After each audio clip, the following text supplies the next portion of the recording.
Has this ever happened to you? You're hearing a song for the first time and it just hits you. It hits you in a place you didn't know you had. It could be the way the song sounds, the way the chords are arranged, the way the words are sung, or the deeper meaning of the song. Whatever the reason, you are feeling it. You found your new favorite music. This right here is the only thing that you will listen to for the rest of your life. Well, that feeling is how I feel about Porter Robinson. Yep, this guy right here. His music has made a profound impact on not just my life, but the music world in general. And honestly, this man is a genius. And today, I want to tell you why that is. Okay, well, first of all, let's back up a bit. Who the heck is this guy? And why does he go through hair like my sister goes through boyfriend? Wait, hold on, that wasn't supposed to be in the script. Porter Robinson was born in 1992 in Atlanta, Georgia. Porter started producing music on his own at 12 years old and started making electronic music in 2005 under the name Echo Wraith until 2010 when he started releasing under his own name. His breakout into the wider electronic scene came in 2010 with the release of the single Say My Name. Say my name and you can say it with honor.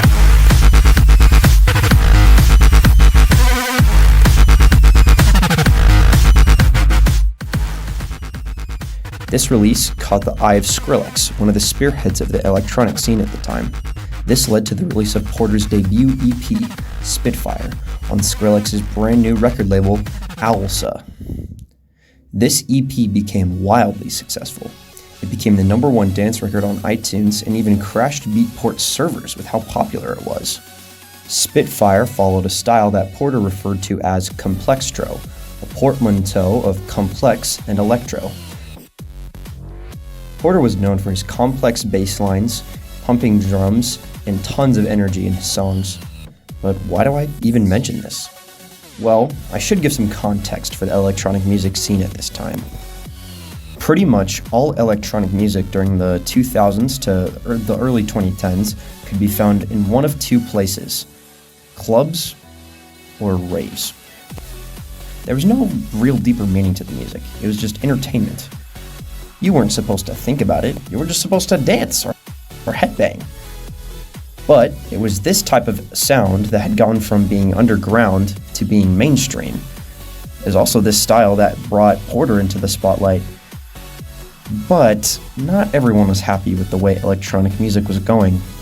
As Porter rose to fame in the electronic world, he started to become more and more frustrated with electronic music. He felt creatively stifled by the scene in its current state. He even went so far as to say, "Dance music is terrible," in the middle of one of his live shows. So, Porter decided to make a change. And really, there are two main releases of Porter's that I feel changed the electronic scene the most. The first is called Language.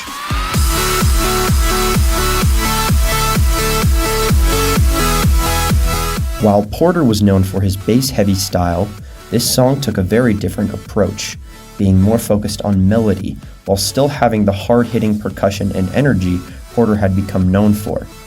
And, much to Porter's surprise, the track was very well received among Porter's fans, as well as the commercial and critical world. But the most important thing that came from this song was what Porter did next. Language and its success gave him the idea for an entire album focused on melody, emotion, and beauty. Which brings me to the second of Porter's releases that I feel made the most change in the electronic world. Porter released his debut album Worlds in 2014, and it is really here where we start to see a shift in electronic music. I think the song from Worlds that shows this the most was the first single released from the album, Sea of Voices.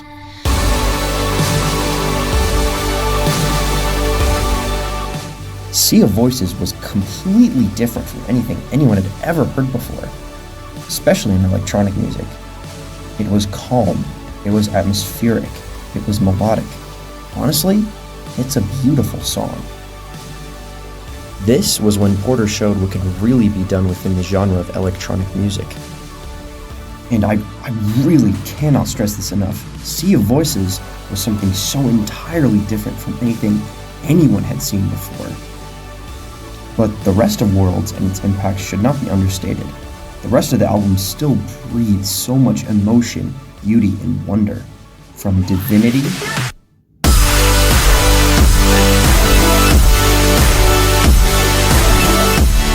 to Flicker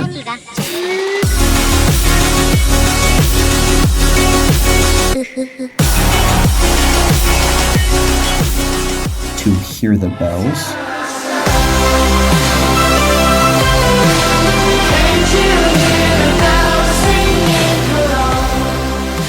to the final track of the album, Goodbye to a World.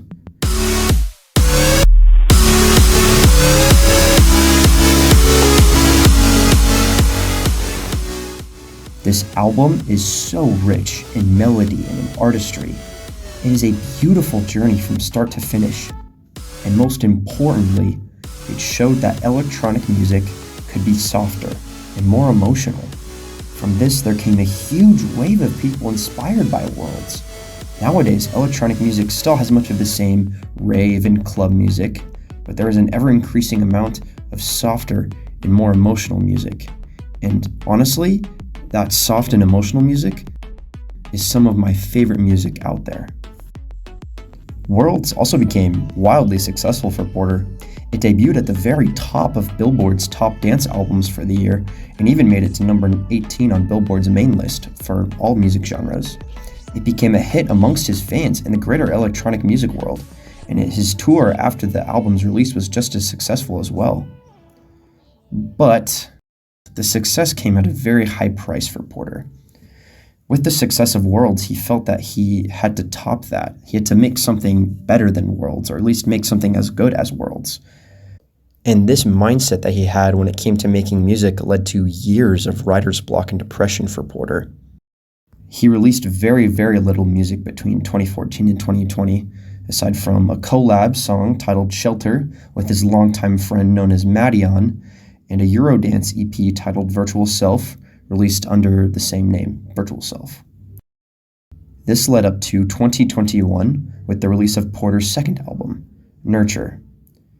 Nurture is very, very different from anything Porter had released previously.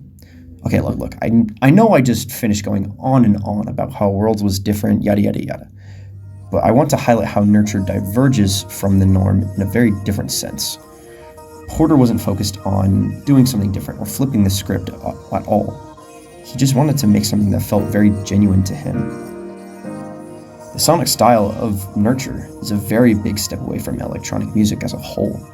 The album follows a more electro-pop, indie-pop, electronic style, as opposed to Porter's usual electronic heavy style. Now, I don't think this album has had as much of an impact on the music world as Worlds, but there's something else that truly elevates Nurture. Its themes.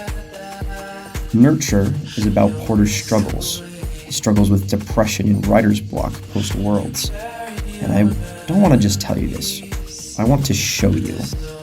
And I feel that the best way to do this is to show you the two songs from Nurture that best explore these themes, Mirror and Trying to Feel Alive.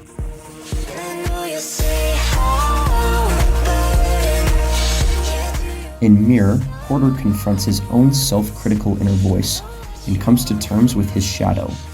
In Porter's own words, Mirror is a song about the costs of being hard on yourself. We all have these avatars that we give to our critical inner voices.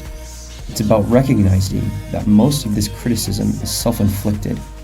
For years, I was imagining the worst thing a critic might say about my music and looking at my own work as negatively as possible as a way to protect myself from criticism, but it never once served me. From this song, I also see that there is hope. The entire song is very happy and upbeat, but it's still a very sad song. The song is mournful, but hopeful. Your inner critic doesn't have to rule you like it did for Porter. Trying to Feel Alive is the finale of the album. The song shows Porter learning to find intrinsic value from the music he makes, rather than looking outward for approval from others. The final line of the song is so beautiful, and I feel that it best shows the message of this song. Porter writes, Then somebody somewhere finds the warmth of summer in the songs you write. Maybe it's a gift that I couldn't recognize, trying to feel alive. The song provides, honestly, a perfect finale to Nurture, both sonically and narratively. And honestly, there's so much more that I could talk about when it comes to Porter Robinson and his music. I could talk about the album he released in 2024 called Smile, which has an emo pop punk style. Man, I would have eaten this up in middle school, bro, you don't even know. I could have gone more into depth in each song from the albums I talked about. I could have talked more about Virtual Self, his League of Legends collab, his live shows, even his hair. Seriously, what is up with this guy's hair? But the main reason I didn't talk about these things is because the main two reasons why I love Porter Robinson have to do with Worlds and Nurture. Honestly, they're two of my favorite albums ever made, and I feel they show his creative genius more than any of his other works. Worlds is beautiful, with rich themes of escapism and fantasy. I love all of the songs from the album, and it is so amazing to see the impact it has made on the electronic music scene. Seriously, electronic music nowadays would have been so bad if Porter had not released this album. It seriously blows my mind. But Nurture is equally rich in beauty and theming, but it is so different from Worlds, from both a sonic and a thematic perspective. Nurture is about real life, the parts of life that are evil, depressing, and ugly, as well as the parts of life that are beautiful, happy, and hopeful. And Nurture just means so much to me personally, both for the songs that I love and cherish, as well as its themes and narrative. But I also want you to experience Porter Robinson for yourself. The reason why I made this video is to show you why I love Porter Robinson, but also to encourage you to check out Porter's music for yourself. I feel that his music brings so much beauty to the world. If you don't give Porter Robinson a try, then you are missing out. Thank you for watching.